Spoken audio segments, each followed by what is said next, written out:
नमस्कार दोस्तों। आज हम बात करेंगे राणा लाखा या लक्ष्य सिंह के बारे में, जिनका शासनकाल 1382 से 1421 तक था। राणा लाखा के काल में मेवाड़ में चांदी की खान निकल आई थी, जिसके कारण मेवाड़ की आर्थिक स्थिति मजबूत हो गई थी। यानी कि वहाँ पे पहले अकाल की सी स्थिति थी, लेकिन चांदी की खान निकलने के बाद में मेवाड़ की स्थिति मजबूत हो गई थी। अब जो राणा लाखा है, उसके काल में उदयपुर में पिच्छू या एक छितर नामक बंजारा था, जिसने पिछोला झील का निर्माण करवाया था। दोस्तों, आपके क्वेश्चन आता है कि पिछोला झील का निर्माण किसने करवाया था?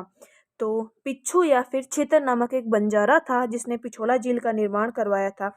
ये जो पिछोला झील है, उसके बीचों बीच दो महल बने हुए हैं।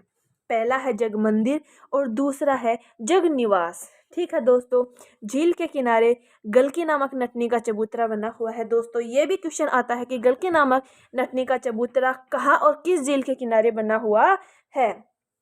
राणा लाखा ने मारवाड़ के शासक चूड़ा राठौड़ की पुत्री हंसाबाई से विवाह कर लिया था, लेकिन लेकिन शर्त ये रखी गई थी कि उसकी गर्भ से उत्पन्न पुत्र ही मेवाड़ का अगला महाराणा बनेगा।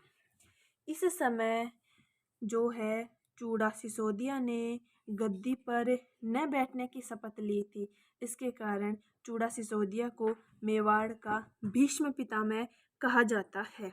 लेकिन चूड़ा जो सिसोदिया है, उनको राणा लाखा ने कुछ अधिकार दिए थे।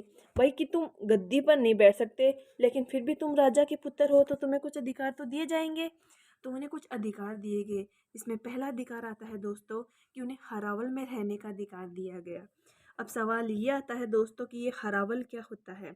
तो जो सेना की अग्रिम पंक्ति होती थी, जो युद्ध में सबसे पहले भाग लेती थी, उसे हरावल कहते थे। यानी युद्ध में जो सबसे आगे की जो लाइन होती थी दोस्तों, उसे हरावल कहते थे। दूसरा अधिकार ये था कि महाराणा की अनुपस्थिति में उन्हें पट्टों पर हस्ताक्षर करने का अधिकार दिया गया। और तीसरा अधिकार ये था कि उन्हें सलूम्बर का परगना दिया गया। ठीक है दोस्तों, इसके बाद में आता है कि बूंदी का एक शासक था लाल सिंह। लाल सिंह ने खेता सिंह की हत्या कर दी। खेता सिंह जो है, वो राणा लाखा के पिता थे। तो राणा लाखा ने शपथ ली थी कि जब तक अपने पिता की हत्या का बदला नहीं ले लेता ना, तब तक अनोर जल ग्रहण नहीं करूंगा।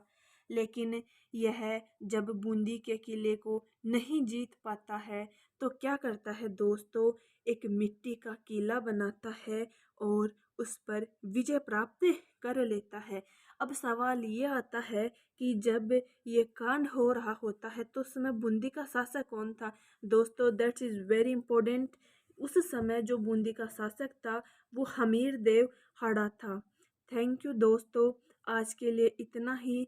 आगे हम ऐसे ही आपको ज्ञान से संबंधित अन्य बातें बताते रहेंगे। थैंक यू दोस्तों, धन्यवाद।